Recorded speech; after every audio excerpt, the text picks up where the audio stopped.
Hi guys, আপোনালোকৰ ভালনে? মই শৰ্মাই স্বাগতম জনাইছোঁ বিপুল শৰ্মা চেনেলত।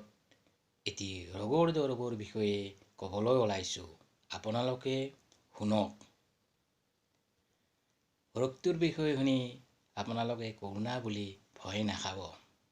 ই সাধাৰণতে সকলোৰে হোৱা এটি ৰোগ, যাৰ নাম কাহ। ই হ'ল শ্বাস প্ৰণালীৰ ৰোগ। কাহ ইংৰাজীত কোৱা হয় কফ। এই ৰোগৰ কাৰণ ষ্ট্ৰেপ্ট'ককাছ, ষ্টাফিল'ককাছ, ইনফ্লুৱেঞ্জা আদি ৰোগৰ কাৰণে কাহ হ'ব পাৰে। ই প্ৰকৃততে উপসৰ্গহে। ৰোগৰ জীৱাণু মুখ আৰু নাকেদি দেহত প্ৰৱেশ কৰে।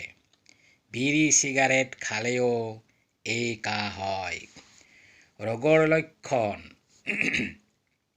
ডিঙি সুৰসুৰাই, বুকুৰ বিষ হয়, ডিঙি চেৰচেৰাই, হাঁচি আহে, গা বিষায়, নাকেৰে পানী ওলায়, শৰীৰটো দুৰ্বল হৈ পৰে, কফ দেৰিকৈ বাহিৰ হয়।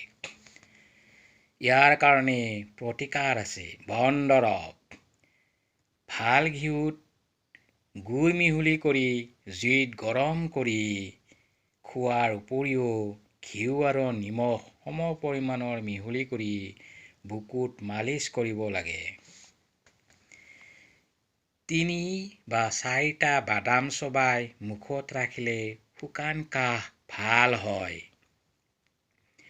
গৰম পানীত কেঁচা হালধিৰ ৰস মিহলাই তাত অলপ নিমখ দি খাব লাগে।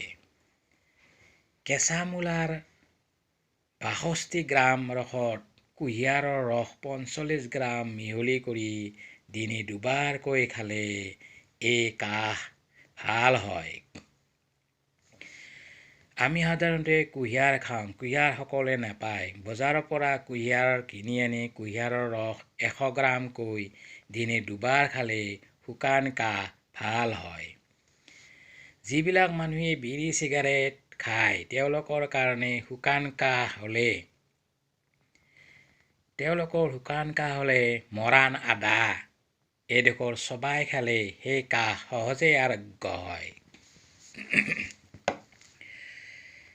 পুৰণি কাহত এচামুচ হালধিৰ ৰসত ২ চামুচ মৌ মিহলাই দিনে ৩ বাৰকৈ খাব লাগে।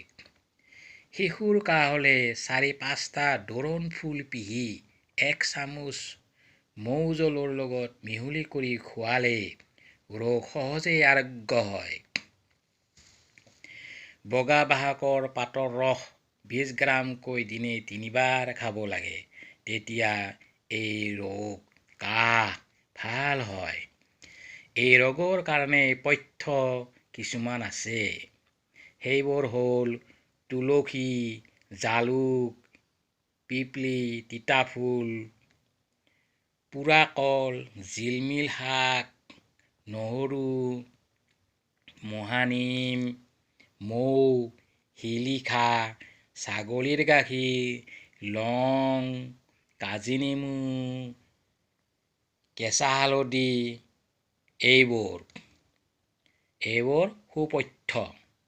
আকৌ অপথ্য যিবোৰ খাদ্য আমি খাব নালাগে, যেনে মিঠা বস্তু, কল, কচু, লাও, পিঁয়াজ, পুৰৈ শাক, ভেন্দি, কলমৌ, গাখীৰ, মাখন, বেঙেনা, ধপাত, বিড়ি চিগাৰেট আদি অপথ্য।